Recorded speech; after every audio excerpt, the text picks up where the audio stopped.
मैं doctor Dinkar Tripathi, department of political science, Firoz Gandhi college Rae Bareli. आज YouTube के माध्यम से मैं आप लोगों के समक्ष राइट टू इक्वलिटी अर्थात समानता के अधिकार विषय पर चर्चा करूंगा। पिछले वीडियो में यूट्यूब के माध्यम से हम लोगों ने चर्चा किया था कि भारतीय संविधान के अंतर्गत मूल अधिकारों के विषय पर चर्चा किया था और संक्षिप्त रूप में मूल अधिकार के 6 अधिकारों के विषय पर चर्चा किया गया था। आज हम इस समानता के अधिकार विषय पर विस्तृत चर्चा करेंगे। अनुच्छेद 14 से लेकर 18 अर्थात आर्टिकल 14 to 18 के अंतर्गत ये समानता का अधिकार क्या क्या चीज़ें बतलाता है, इस पर आज हम चर्चा करेंगे। अनुच्छेद 14 में विधि के समक्ष समता तथा विधियों का समान संरक्षण, इसे हम अनुच्छेद 14 के अंतर्गत देखते हैं। यह अधिकार भारतीयों तथा विदेशी नागरिकों को प्राप्त मूल अधिकार है। इस अधिकार को हम दोनों रूप में देख सकते हैं, केवल भारतीयों के लिए नहीं बल्कि अपितु विदेशी नागरिकों को भी यह अधिकार दिया गया है। विधि के समक्ष समता की इस अवधारणा को ब्रिटेन से लिया गया है और इसको जो कि वहाँ के डायसी के अनुसार, अगर हम डायसी जी ने कहा था कि डायसी विधि का शासन अर्थात रूल ऑफ लॉ अथवा विधि या न्याय की अवधारणा से है। विधि के शासन का अभिप्राय कानून सर्वोपरि है तथा वह सभी व्यक्तियों पर समान रूप से लागू होता है। इसे हम नकारात्मक अर्थ में भी देखें तो पाते हैं कि यह एक नकारात्मक विचार है जो कि समता के कारण विभिन्न परिस्थितियों वाले व्यक्तियों पर भी एक समान रूप में लागू करना उचित नहीं है। विभिन्न प्रकार की परिस्थितियों का तात्पर्य हम देख लें कि जैसे गरीब हो, पिछड़ा हो, मजदूर हो, वंचित हो, इन सभी को अगर देखा जाए तो एक ही प्रकार का लगाया जाए तो इसे नकारात्मक अर्थ में देखा जा सकता है। विधि के समान संरक्षण का विचार सकारात्मक है। सकारात्मक को हम इसमें देख सकते हैं। यह विचार अमेरिका से लिया गया है, अर्थात हम देख सकते हैं विधि के समक्ष समता का अधिकार हम ब्रिटेन से और विधि के समान संरक्षण को हम अमेरिका के रूप में वहाँ से लिया गया है। विधि के समान संरक्षण के इसका उद्देश्य समाज के वंचित वर्गों को विकास की मुख्य धारा में सम्मिलित करा जाए, कैसे उनको जोड़ा जाए। यह एक प्रकार से यह एक वैधानिक अधिकार है, लीगल राइट है भारत के नागरिकों और विदेशियों दोनों के लिए। It's a legal right. संवैधानिक स्तर पर अगर इस अनुच्छेद को देखा जाए तो राष्ट्रपति और राज्यपाल के लिए विधि के समक्ष समानता का सिद्धांत लागू नहीं होता। ये हमें अनुच्छेद आर्टिकल 361 के अंतर्गत पाया जाता है कि राष्ट्रपति और राज्यपाल को अपने किसी भी संवैधानिक कार्य के लिए न्यायपालिका के समक्ष उत्तरदायी नहीं ठहराया जा सकता है। अर्थात दोनों के कार्यकाल के दौरान जब वो पदासीन हैं, उस कार्यकाल के दौरान उनके ऊपर किसी भी प्रकार की आपराधिक कार्रवाई नहीं की जा सकती है। आर्टिकल 14 के पश्चात आर्टिकल 15 अर्थात अनुच्छेद 15 जो जिसके अंतर्गत धर्म, मूल, वंश, जाति, लिंग या जन्म स्थान के आधार पर विभेद पर प्रतिषेध, यह अनुच्छेद 15 के अंतर्गत आता है। अर्थात हम कह सकते हैं कि अनुच्छेद 15 केवल और मात्र केवल नागरिकों को प्रदत्त मूल अधिकार के रूप में जाना जा सकता है। आर्टिकल 15 के पहले के अंतर्गत राज्य के द्वारा नागरिकों के साथ केवल शब्द केवल धर्म, प्रजाति अर्थात मूलवंश, जाति, लिंग, जन्म स्थान अथवा इनमें से किसी भी आधार पर भेदभाव नहीं किया जाएगा। अर्थात अन्य आधारों पर विभेद किया जा सकता है लेकिन धर्म, प्रजाति, जाति, लिंग, जन्म स्थान के आधार पर कोई भेदभाव नहीं किया जाएगा। यह अनुच्छेद 15 के पहले में दिया गया है, बताया गया है। तो वे कौन से बिंदु हैं जिसके आधार पर विभेद किया जा सकता है? तो देख सकते हैं जैसे भाषा के आधार पर, निवास स्थान के आधार पर विभेद किया जा सकता है।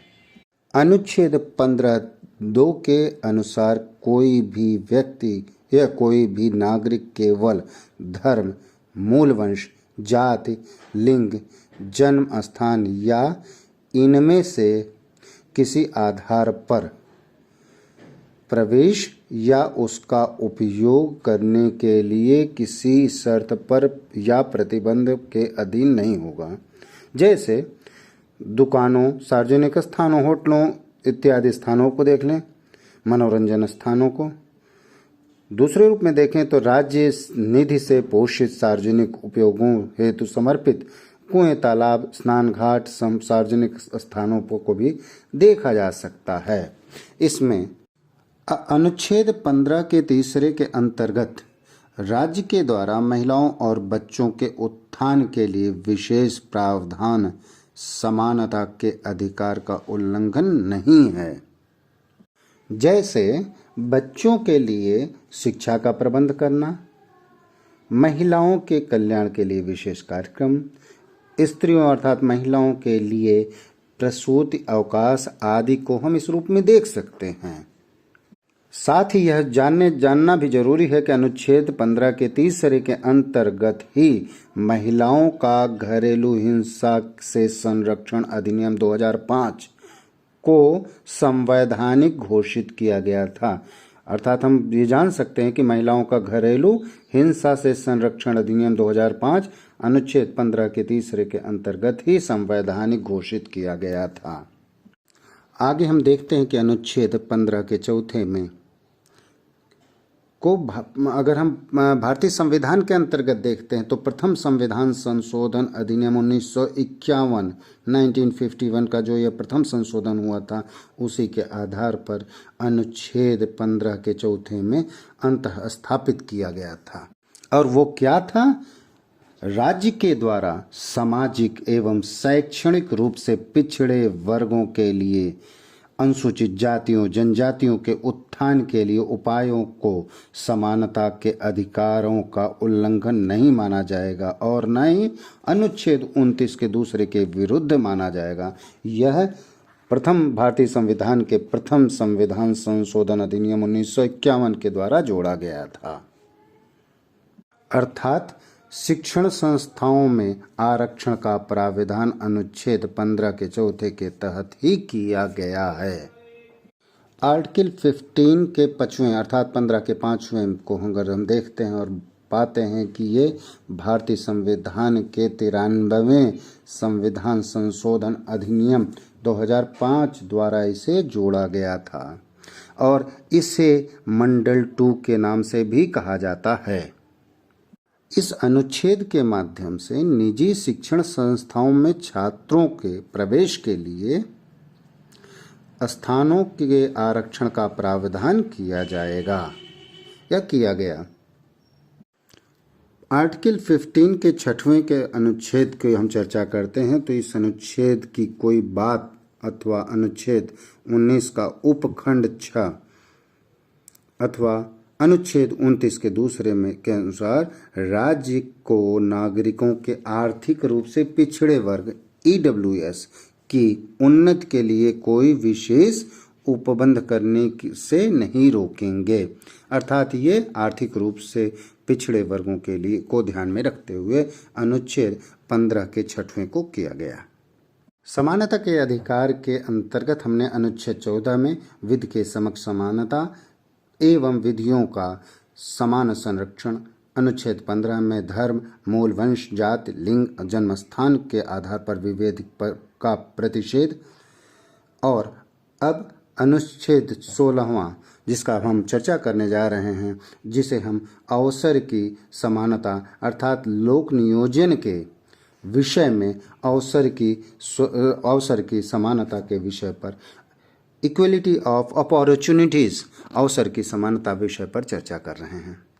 16वें के पहले में अगर हम देखते हैं तो सभी नागरिकों को राज्य के अधीन नियुक्ति और रोजगार के अवसर की समानता होगी।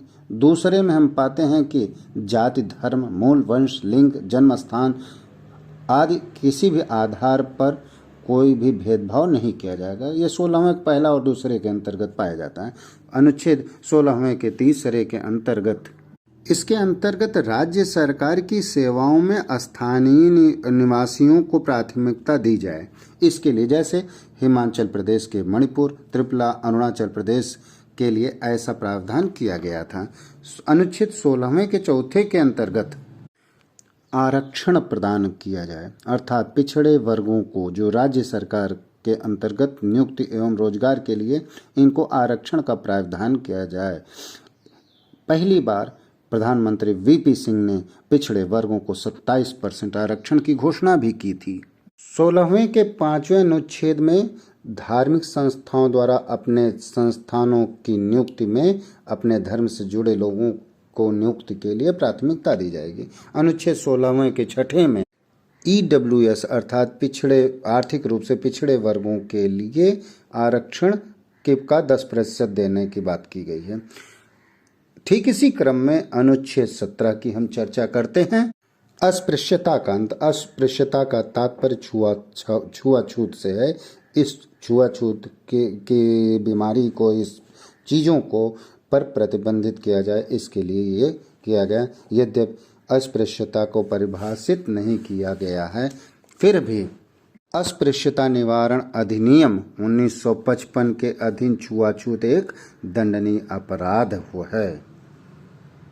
आर्टिकल 17 को हम एक निरपेक्ष अधिकार कह सकते हैं। संसद ने विधि का निर्माण करके इसे लागू किया गया है। समानता के अधिकार के इस क्रम में अनुच्छेद 15 और अनुच्छेद 18वां अर्थात इस क्रम में 5वें नंबर पर जो रखा गया है, उपाधियों का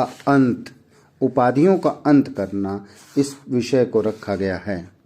राज्य सेना अर्थात मिलिट्री तथा विद्या एकेडमिक, तो सेना तथा विद्या संबंधी सम्मान के सिवाय कोई भी उपाधि प्रदान नहीं करेगा। 2 सेक्टर को छोड़कर अर्थात मिलिट्री एंड एकेडमिक एरिया को छोड़कर किसी भी एरिया में उपाधि प्रदान नहीं करेगा।